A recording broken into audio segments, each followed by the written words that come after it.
The Board of Education came to the Town Council and requested funding for a facilities study, which was a fantastic idea.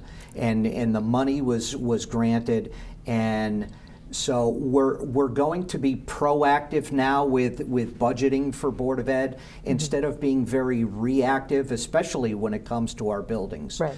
Talk a little bit about the facility study from each one of your perspectives, and give us a sense of what we're going to learn once the rollout is done this fall. I hope we learn a lot. The study it's the facilities, but it's also projected student demographics. It really, the goal of the master facility plan or the master facility study is to look 10 years in the future and see where we will be. So hopefully it gives us, the Board of Ed and the Town Council, a roadmap. And as for buildings, it can tell us, you know, it can at least estimate if we need to keep our schools, change them, you know, what we have with our existing buildings, does that need to change? We'll find out. But it should be a very, very complete study. I think we're due to get the beginning, at least some of it back the end of September, and the full study not until closer to the end of the year, but it's going to hopefully say a lot and really lead us in a good direction.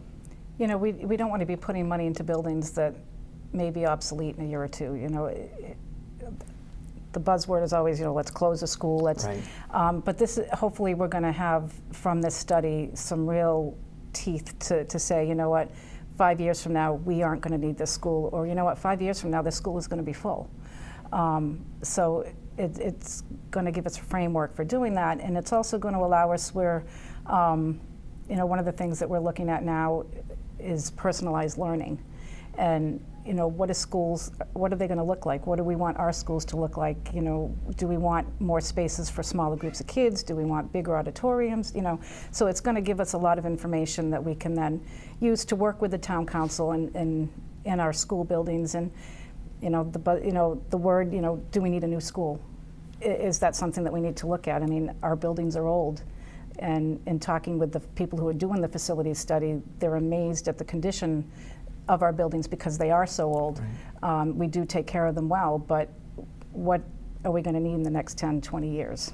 Actually, if I can throw in there as well, the other thing too is that we can repurpose perhaps a lot right. of our existing buildings. I know I went to Dodd Middle School with the architects from Eastman Perkins, and they were so precise. I mean, they went to the bottom all the way to the top, lots of questions about it. But for instance, there's a computer lab. Every child in Dodd has a Chromebook. So the computer lab, that's a relatively large space that can be used for something else. So it's very, very specific in looking at things like, what is this particular room used for? And is that use going to change over time?